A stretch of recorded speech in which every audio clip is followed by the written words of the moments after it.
Hello everyone, welcome in this session. I hope every one of you is fine.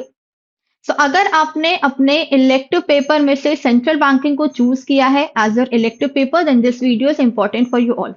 So for your December 2025 attempt, now it's high time, only few days are left for your elective paper. So आज का session बहुत ही खास होने वाला है, बहुत ही important होने वाला है। क्यों? क्योंकि आज के सेशन में हम ज्यादा से ज्यादा क्वेश्चंस को प्रैक्टिस करेंगे। आपने ऑलरेडी सिलेबस कंप्लीट कर लिया, now it's high time that we have to practise more and more questions. तो जो भी आपके कॉन्सेप्ट्स हैं दोबारा से ब्रश अप हो जाएंगे, क्रिस्टल क्लियर हो जाएंगे with the help of these questions. तो don't miss the session, watch the entire session, ताकि आपको एक और क्लैरिटी मिल जाए। जो भी टॉपिक्स कुछ रह गए थे तो उन क्वेश्चंस के थ्रू आपके कॉन्सेप्ट दोबारा से क्लियर हो जाए। और अगर आपने अभी तक सेंट्रल बैंकिंग का कैप्सूल बैच इलेक्टिव क्लासेस में सेंट्रल बैंकिंग का कैप्सूल क्लास नहीं परचेज किया है, then do it now because we are only left with few days. तो जो सेशंस हो चुके हैं उनका आपको रिकॉर्डिंग मिल जाएगा एंड बाकी सेशंस आप लाइव देख सकते हैं। सो लाइव मैराथन सेशन से 5 फुल लेंथ मॉक टेस्ट मिलेगा आपको, नोट्स आप डाउनलोड कर सकते हो, पीडीएफ डाउनलोड कर सकते हो रिवाइज करने के लिए, एंड कम्युनिटी एक्सेस भी आपको मिलेगा। तो this is in the bilingual session, that is Hindi and English. तो बोथ मीडियम आपको यहाँ मिलेगा and classes will be in your non banking hours. So do enroll now in this session and let's get started for practicing more and more questions. चलिए तो फिर session को start करते हैं और आपका फर्स्ट क्वेश्चन ये रहा ना। एक और चीज, सेशन को स्टार्ट करने से पहले we know that total we have 6 modules ना। मॉड्यूल ए का कवरेज क्या है? That is all about 10 to 12 marks. Okay, and in सब में सबसे इंपॉर्टेंट जो मॉड्यूल है that is module B. Why? Because module A is directly related to your RBI, the central bank of our country India. तो that is why module B का weightage बहुत ज्यादा है। It is all around 20 to 25 marks. तो आज का session start करते हैं विद आवर मॉड्यूल ए। चलिए, now the first question in front you. The primary stimulus for the establishment of central banks in the 20th century was, क्योंकि module A आपको पता है कि इसमें सेंट्रल बैंकिंग का इमर्जेंस कैसे हुआ, कैसे सेंट्रल बैंक इवोल्यूट किया, ये सारी चीजें हमने पढ़ी थी मॉड्यूल ए में। सो इसमें सिर्फ एक कंट्री का नहीं बल्कि बहुत सारे कंट्री के सेंट्रल बैंक्स के बारे में है। कब कौन सा सेंट्रल बैंक आया, किसके क्या रीजन था सेंट्रल बैंक को लाने का, कैसे इवोल्यूशन हुआ सेंट्रल बैंक का। So this is all we have studied in our module A.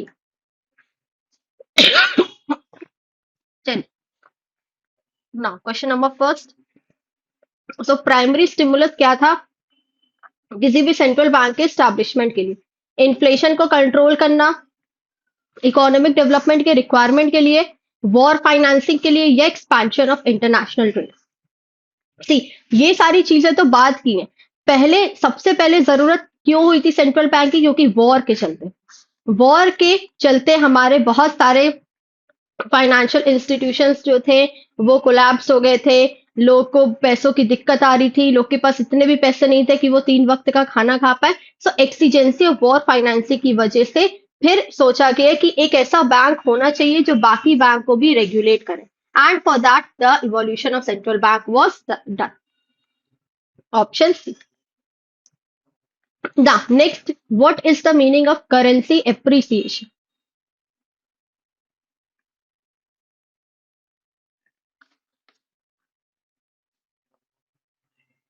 Currency appreciation. We know that हमने दो टर्म्स पढ़े होंगे अपने लाइफ में। First appreciation and second is depreciation ना। एप्रिसिएशन क्या होता है? जब किसी चीज की वैल्यू बढ़ जाती है तो उसको हम एप्रिसिएशन कहते हैं, और जब किसी चीज की वैल्यू घट जाती है उसको डेप्रिसिएशन कहते हैं। जैसे आपने सुना होगा मशीन का डेप्रिसिएशन हुआ, मीन्स आपने मशीन को यूज किया, बहुत सालों तक यूज किया, उसके बाद जो भी उसकी वैल्यू ऑब्सोलीट हो गई है उसको हम डेप्रिसिएशन के टर्म्स में मेजर करते हैं। सो करेंसी एप्रिसिएशन मतलब decrease in value of currency? No, it means increase in value of currency in the foreign exchange market. अब जैसे फॉर एग्जाम्पल ले लेते हैं, मान लेते हैं $1 अभी एट प्रेजेंट क्या चल रहा है? लेट्स से 85 रुपीज चल रहा है $1। ठीक है, अब यही $1 की वैल्यू अगर 85 से घट करके 80 रुपीज चली जाए, सो इसका क्या मतलब है कि मेरे कंट्री के करेंसी की वैल्यू बढ़ गई है दूसरे कंट्री में। जहां हमको $1 के लिए 85 पे करना पड़ता था, वहीं अब $1 के लिए हमको कितना पे करना होगा? मात्र 80 rupees. So that is the increase in the value of currency. Done. So example है लाइक $1 आज के टर्म में लेट्स से 80 है। अगर कुछ महीने बाद ये 75 हो जाएगा, इट मीन्स इंडिया रुपी जो है हमारा, जो इंडियन डिनोमिनेशन है वो एप्रिशिएट हो गया। अब हम 75 रुपए में उतना सामान खरीद सकते हैं जो हम कुछ टाइम पहले 80 रुपीज पे करते थे। सो रुपी बिकेम स्ट्रॉन्गर। जब रुपी की वैल्यू बढ़ेगी, रुपी स्ट्रांग होगा, तो एप्रिसिएशन होगा अगेंस्ट डॉलर। और वहीं अगर रुपी की वैल्यू घट जाती है, जैसे मान लेते हैं आज 85 रुपीज है $1, कुछ महीने बाद $1 की वैल्यू कितनी हो जाती है? 90 रुपीज। इसका मतलब क्या है कि करेंसी की वैल्यू क्या हो गई है? दूसरे कंट्री में घट गई है। मेरे करेंसी की वैल्यू दूसरे कंट्री में घट गई। अब हमको ₹5 एक्स्ट्रा पे करना पड़ा $1 लेने के लिए। तो यहाँ पे क्या हो जाएगा? यहाँ पे करेंसी डेप्रिसिएशन हो जाएगा। ऑल राइट, चलिए ना third question.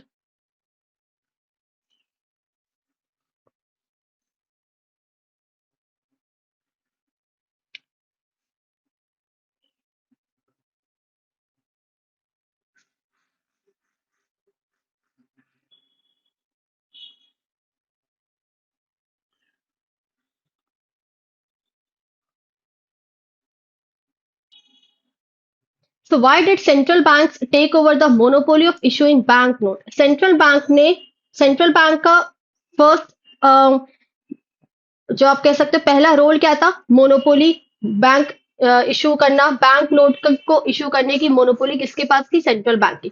Now central bank ने ये मोनोपोली क्यों ली?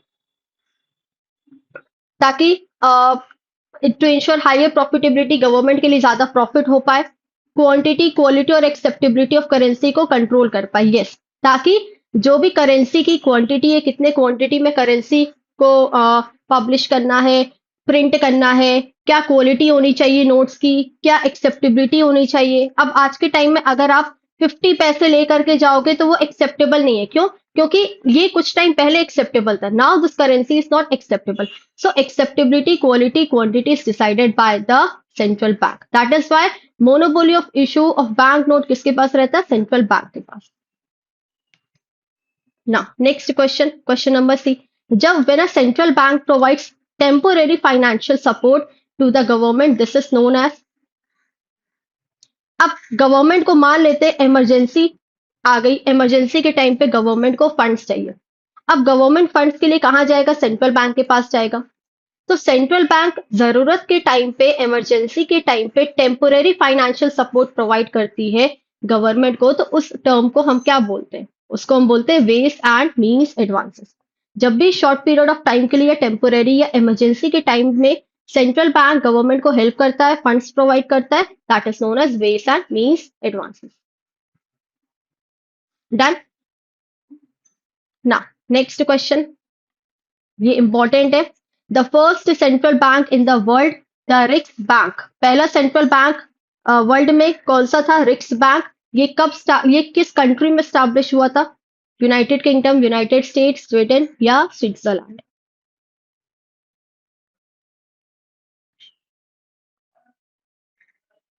So that was established in the country Sweden.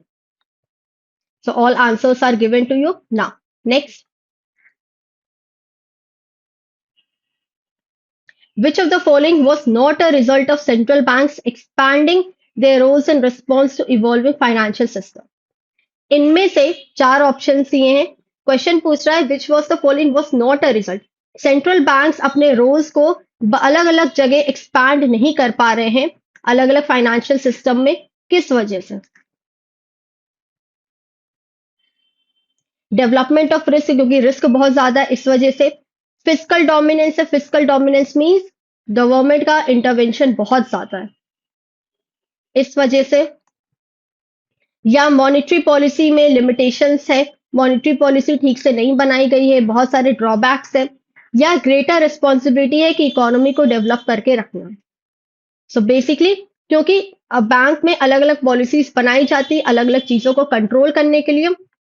And central bank का कोर पर्पस क्या था कि मनी सप्लाई को कंट्रोल करना, मोनोपोली होना नोट इशू का। तो there was strict limitation on monetary policy, so that is why इसके लिए फिर मॉनेटरी पॉलिसी कमिटी को बनाया गया। मॉनेटरी पॉलिसी कमिटी बेसिकली इसीलिए बनाई गई ताकि वो मॉनेटरी पॉलिसी से रिलेटेड रूल्स और रेगुलेशंस को फ्रेम कर पाए। So option C is the correct answer. Now, what does it mean when central bank act as banker to government? Central bank बहुत सारा रोल प्ले करता है। सेंट्रल बैंक मोनोपोली है note issue का। Then central bank act as bank to bank, banker to bank. Then central bank act as banker to government. Now what does this mean banker to government? So it provide services to commercial bank. यहाँ पे banker to government पूछा गया, means government की सहायता central bank कैसे करता? So it provides banking services to the government, और government के जो भी अकाउंट होते हैं उन अकाउंट्स को भी मैनेज करना। Excuse me. सो उन अकाउंट्स को भी मैनेज करना, that is it provides banking services to the government including managing its accounts. Option B. Now what is the primary purpose of open market operation? Open market, जिसको हम short में OMO भी कहते हैं, government spending को control करना, regulate करना। Open market मतलब जहां पे मार्केट खुला है, जहां पे आप खुले आम ट्रेडिंग कर रहे हो। किसकी ट्रेडिंग कर रहे हो? गवर्नमेंट के सिक्योरिटीज की। So to regulate the liquidity in the economy by buying और सेलिंग गवर्नमेंट सिक्योरिटीज। इकोनॉमी में लिक्विडिटी की कमी ना हो, इस वजह से गवर्नमेंट की सिक्योरिटीज को खरीदा जा रहा है, बेचा जा रहा है। So, इस पूरे प्रोसेस को हम क्या कहते हैं? Open market operation. Done, option B. Now, question number 9. Which of the following is a qualitative tools of monetary policy? Monetary policy में हमें पता है दो तरह के टूल्स होते हैं। एक होता है क्वांटिटेटिव टूल्स, एक होता है क्वालिटेटिव टूल्स। ना, क्वांटिटेटिव टूल्स क्या होता है? क्वांटिटेटिव टूल्स जनरल टूल्स होते हैं, या आप कह सकते हो कॉमन टूल्स होते हैं, जो हर बैंक को फॉलो करना पड़ता है। वेरस क्वालिटेटिव टूल्स ऐसे टूल्स होते हैं जिनको हम सिलेक्टिव टूल्स भी कहते हैं। मींस ये कुछ बैंक पे ही कुछ बैंक को ही फॉलो करना पड़ता है, हर बैंक को नहीं फॉलो करना पड़ता। सो क्वालिटेटिव टूल क्या है? SLR क्वांटिटेटिव टूल है, हर बैंक को मेंटेन करना है SLR in the form of liquid assets. Open market operation quantitative, bank rate quantitative. ना, मॉरल सुएशन क्या है? मॉरली सपोर्ट करना। अब RBI उन बैंकों को मॉरली सपोर्ट करेगा जो बैंक बहुत ज्यादा वीक हैं, जो डिस्ट्रेस्ड नेचर के बैंक है, सो उनको मॉरली सपोर्ट करना, दैट इज मॉरल सुएशन। सो ये बेसिकली सिलेक्टिव बैंक्स पे होगा। ऐसा तो नहीं RBI हर बैंक को सपोर्ट करता है। RBI सपोर्ट करेगा हर बैंक को तब जब वो बैंक वीक होगा। जब बैंक अपने में खुद ही सक्षम है सब चीज के लिए, तो फिर वो RBI की हेल्प क्यों लेगा? तो moral suasion, when bank, any bank that is of distressed nature and is of weak, then RBI provides a moral support. तो मॉरल सपोर्ट फंड्स दे करके और भी बाकी चीजें हेल्प कर करके मॉरली सपोर्ट करता है। ना, what is the meaning of floating exchange rate system?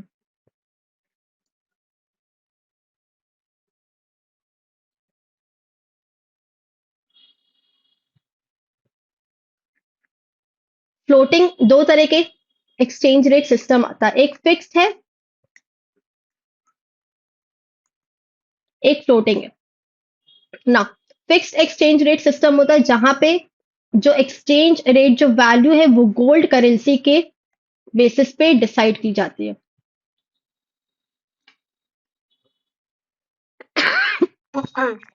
Just a minute.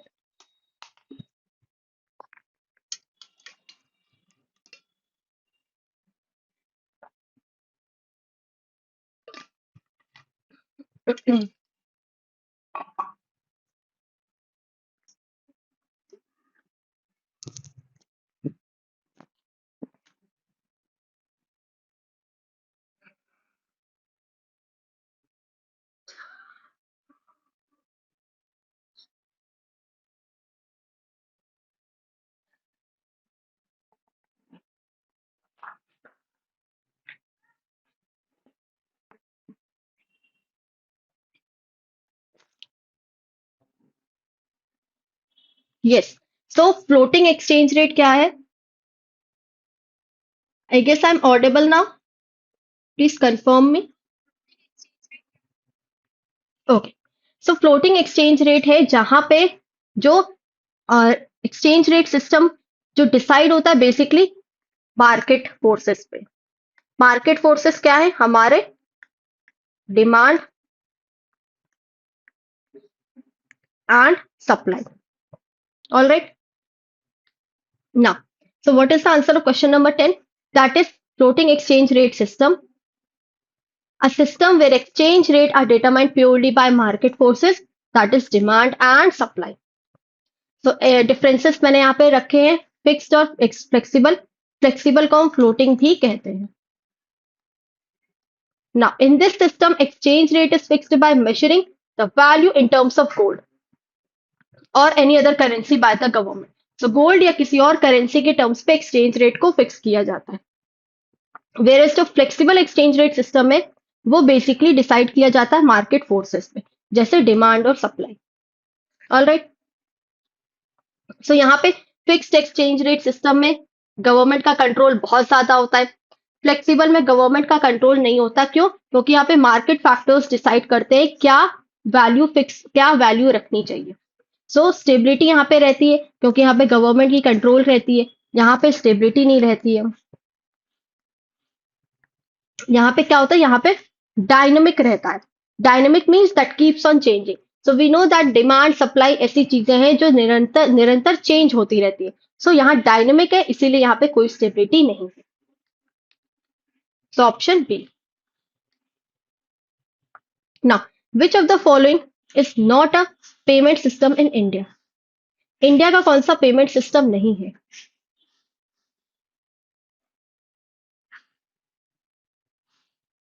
So UPI है, नेफ्ट है, national electronic fund transfer.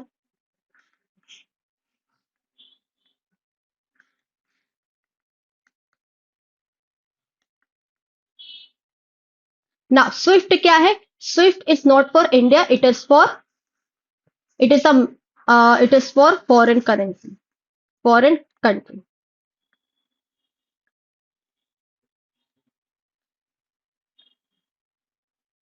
Okay, and RTGS, that is again it is for India, real time gross settlement. So UPI का instant mobile based payment है जो 24/7 available रहता है, जहां पे आप कभी भी किसी के अकाउंट में भी पैसे ट्रांसफर कर सकते हो। नेफ्ट भी अगेन इलेक्ट्रॉनिक फंड में होता है, ये आर्ली बैचेस में होता है। स्विफ्ट मेनली किसके लिए? क्रॉस बॉर्डर फाइनेंशियल ट्रांजैक्शंस के लिए। अगर आप किसी बाहर की कंट्री में आपको पैसा भेजना है किसी दूसरे के अकाउंट में जिसका अकाउंट फॉरेन कंट्री में हो, तो हम उस टाइम पे स्विफ्ट को यूज करते हैं। एंड आरटीजीएस, अगर वैल्यू आपकी बहुत ज्यादा है, 2 लाख या उससे ज्यादा आपकी वैल्यू है, तो फिर आप आरटीजीएस यूज करोगे, रियल टाइम ग्रॉस सेटलमेंट। ना question number 12, why did central bank take over monopoly of issuing bank note? To ensure higher profitability, to control quantity, quality and acceptability of currency, enhance करना foreign exchange reserves को, या private entities को loan provide करना। तो central bank ने इसीलिए monopoly लिया है बैंक नोट्स को इशू करना, ताकि करेंसी की क्वांटिटी बनी रहे, कितने अमाउंट में करेंसी को प्रिंट करना है, क्या क्वालिटी रखनी है, एज वेल एज करेंसी की क्या वैल्यू होनी चाहिए, वो करेंसी एक्सेप्टेबल भी है मार्केट में कि नहीं। आप अभी 2000 का नोट लेकर जाओगे, so it is not acceptable in the market. Why? Because this is not in circulation now. So this is decided by central bank. So this question is repeated, I guess. Now, what is the purpose of stress testing in banks? Stress testing क्या होता है? Stress testing एक ऐसा term है जिसमें test किया जाता है आपके आपके स्ट्रेस को। मींस आप अगर उस स्ट्रेस फेज में भी हो, वैसे सर्कमस्टांसेस में भी हो, तो आप कितने बेटर परफॉर्म कर रहे हो। आपको ऐसे सर्कमस्टांसेस में रखा जाएगा जहां पे सारी चीजें स्ट्रेसफुल नेचर की होंगी, and it is checked that how better you can perform. So similarly बैंकों के लिए भी है, टू असेस द रेजिलियंस, बैंकों की क्या स्ट्रेंथ है under adverse economic conditions. So option A is the correct answer. Only A. To predict inflation rate, no. Exchange rate fluctuation को determine करना, no. To calculate profit, no. So stress testing is suitable for this statement. Only option A. Clear? Now, question number 14. Which of the following organization oversees deposit insurance in India? So deposit insurance in India के लिए कौन सा organization responsible है? That is DICGC, Deposit Insurance and Credit Guarantee Corporation. Now why this? ये basically क्या है? ये एक तरह का कॉर्पोरेट बॉडी है. DICGC सब्सिडियरी है आरबीआई का. ये किस चीज का सब्सिडियरी है? जो भी कस्टमर ने पैसा डिपॉजिट किया है, सपोज कस्टमर ने बैंक में पैसा डिपॉजिट किया 10 लाख रुपए. अब मान लेते ये 10 लाख रुपए अचानक से चोरी हो गए या बैंक में किसी ने डाका डाला, कुछ भी हुआ. सो इस पब्लिक के पैसे को इंश्योर करेगा कौन? DICGC. So it protects bank deposit holders if their bank fail to pay them. अगर बैंक 10 लाख वापस नहीं कर पाया कस्टमर को, तो DICGC क्या है? ये एक तरह का इंश्योरर है जो इंश्योर करेगा कि कस्टमर का पैसा सेफ है. कितना है? Up to maximum of 5 lakh per depositor पर बैंक. सो एक बैंक पे एक डिपॉजिटर का कितना value? Maximum of 5 lakh. So this basically provides guarantees to the customer. Now, question number 15. The original role of central banks in the 17th century included.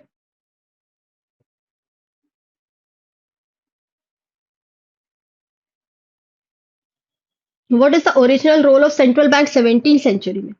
ताकि 17th century में central banks का main role क्या था? Government को funds land करना and ये देखना कि कितना बेटर परफॉर्मेंस हो रहा है, acting as a clearing house. और सेंट्रल बैंक्स क्लियरिंग हाउस कितना बेटर परफॉर्म कर रहे हैं. मींस क्लियरिंग हाउस क्या होता है? मान लेते फॉर एग्जांपल एक सिंपल से एग्जांपल लेते क्लियरिंग हाउस का. आप मान लेते आप राम हो, आप श्याम हो. ओके, मान लेते राम के पास 100 रुपए थे श्याम के. अब और श्याम के पास राम के कितने रुपए? राम के मान लेते 120 रुपए. सो इस केस में क्या किया जाएगा? इस केस में जो एक्स्ट्रा जो पैसा होगा उसको सेट ऑफ कर दिया जाएगा. राम को 100 रुपए देने श्याम को, और श्याम को 120 रुपए देने. तो श्याम क्या करेगा? श्याम सिर्फ 20 रुपए देगा क्योंकि ऑलरेडी 100 रुपए यहाँ सेट ऑफ कर दिए जाएंगे. कि ऐसा करो, तुमको मुझे 100 रुपए तो देने ही थे, तो मुझे तुम्हें 120 देने, तो मैं आपको 120 रुपए दे रहा हूँ, 20 रुपए दे रहा हूँ. सो ये 100 रुपए क्या हो जाएगा? सेट ऑफ हो जाएगा और सिर्फ जो एक्स्ट्रा अमाउंट है उस पर ट्रेडिंग की जाएगी. So that is what clearing house is in a very basic और layman language. So original role of central bank 17th century क्या था? गवर्नमेंट को पैसे लेंड करना ताकि वो वॉर के जो भी नुकसान हुआ है वॉर में उनको फाइनेंस कर पाए, पब्लिक स्पेंडिंग कर पाए. And second, acting as a clearing house by facilitating settlements, जहां पे सेटलमेंट्स किया जा सके. Done. Now, question number 16. One key difference between developed and developing countries. क्या डिफरेंस है डेवलप्ड कंट्रीज में, डेवलपिंग कंट्रीज में? डेवलप्ड कंट्रीज क्या है? जो कंट्री ऑलरेडी डेवलप्ड हो चुकी है, लाइक यूएस. डेवलपिंग कंट्री जो अभी डेवलपमेंट के प्रोसेस में है, like India. What is the difference between these two? So जो डेवलपिंग कंट्री और डेवलप कंट्री में ये डिफरेंस है कि developed country it is a well diversified and strong financial superstructure होता है किसमें? डेवलप्ड कंट्रीज में. एंड डेवलपिंग कंट्रीज उस स्टेज पे जाती हैं कि उनका भी डेवलपमेंट वैसे ही हो. So developed countries they have advanced financial system, और डेवलपिंग कंट्रीज क्या? जिनमें वीक फाइनेंशियल इंफ्रास्ट्रक्चर होता है, जो डेवलप्ड कंट्रीज से बहुत सारी चीजें सीखती हैं और फिर उन्हीं को क्या करती हैं? अपने कंट्रीज में उनको यूज करती हैं. So and a less efficient monetary transmission mechanism, जहां पे सारी चीजें फाइनेंशियल स्टेबिलिटी भी कम होती है, इकोनॉमिक स्टेबिलिटी भी कम होती है, जहां पे ग्रोथ भी कम होता है, डेवलपमेंट भी कम होता है. So such type of countries are known as developing countries. And जो कंट्री ऑलरेडी जिसमें सारी चीजें बेस्ट है, डाइवर्सिफिकेशन बेस्ट है, स्ट्रॉन्ग फाइनेंशियल सपोर्ट है, फाइनेंशियल इंफ्रास्ट्रक्चर अच्छा है, देन गवर्नमेंट इंटरवेंशन भी ज्यादा नहीं है, so that countries is called developed countries. Now 17. The Financial Stability and Development Council in India is chaired by who is FSDC is chaired by which association or which regulatory body?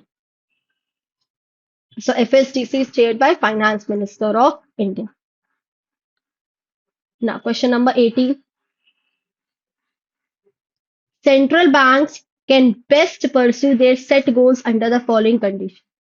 Central banks अपने goals कब पूरे करता है, किस condition में पूरे करता है सेंट्रल बैंक्स अपने गोल्स?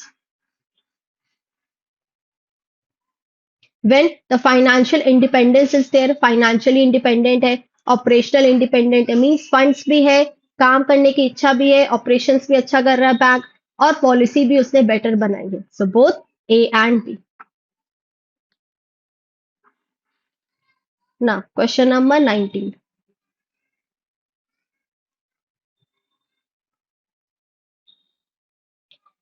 किसी भी डेवलप्ड कंट्रीज में स्मूथ या फास्ट मॉनेटरी ट्रांसमिशन प्रोसेस हो रहा है तो वो किस चीज का रिजल्ट है?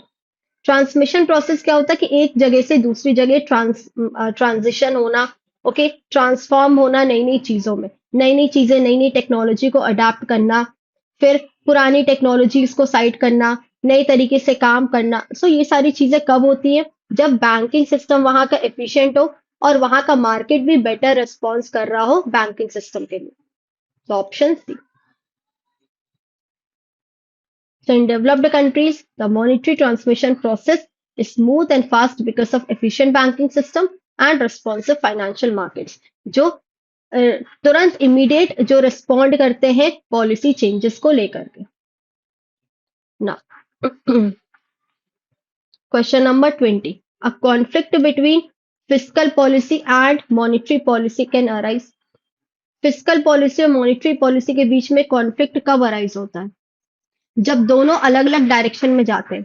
अगर एक जा रहा है लेफ्ट डायरेक्शन में, दूसरा जा रहा है राइट डायरेक्शन में, दोनों का डायरेक्शन अलग है, तब कॉन्फ्लिक्ट अराइज होता है. फिजिकल पॉलिसी कौन बनाता है? गवर्नमेंट, जहां पे एक्सपेंडिचर रेवेन्यूज को देखा जाता है. Expenditure revenues. And monetary policy कौन फ्रेम कर रहा है? सेंट्रल बैंक फ्रेम करता है, जहां पे मॉनेटरी पॉलिसी इसीलिए बनाई जाती है ताकि मनी सप्लाई को आप कंट्रोल करो. मनी सप्लाई बढ़ाना है, मनी सप्लाई घटाना है, क्या करना है? मनी सप्लाई मतलब इकोनॉमी में पैसे की सप्लाई होना. अब कॉन्फ्लिक्ट कब होगा?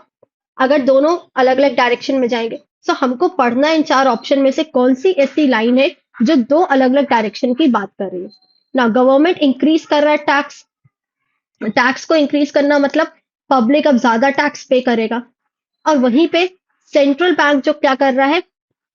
इंटरेस्ट रेट को घटा रहा है. सेंट्रल बैंक क्या कर रहा है? इंटरेस्ट रेट को घटा रहा है. अब सेंट्रल बैंक इंटरेस्ट रेट घटा रहा है, सो इसका क्या मतलब है कि लोग ज्यादा पैसा लेंगे, ज्यादा ज्यादा लोग लोन के लिए आएंगे. इंटरेस्ट रेट घटना मतलब क्या? जहां पे इंटरेस्ट रेट 10% था, अब मान लेते हैं इंटरेस्ट रेट घट के हो गया 7%. सो जो सिर्फ 2 लोग लोन लेने को तैयार थे, अब जब इंटरेस्ट रेट घट के 7% हो गए तो हो सकता है 4 लोग रेडी हो जाए, हो सकता है 6 लोग रेडी हो जाए. सो यहाँ पे क्या है? यहाँ पे सेंट्रल बैंक यहाँ पे क्या करी? मनी सप्लाई को कंट्रोल करने के लिए central bank is lowering the interest rate.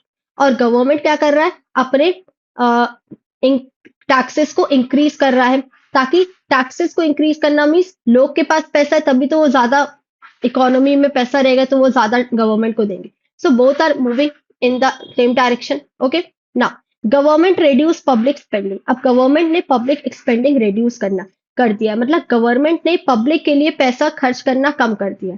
सो कब कम करेगा? जब पैसा ऑलरेडी मार्केट में बहुत है, तो उस टाइम पे गवर्नमेंट क्या करेगा? पब्लिक स्पेंडिंग कम करेगा. While central banking raises interest rate. अब सेंट्रल बैंकिंग क्या? इंटरेस्ट रेट बढ़ा रहा है. इंटरेस्ट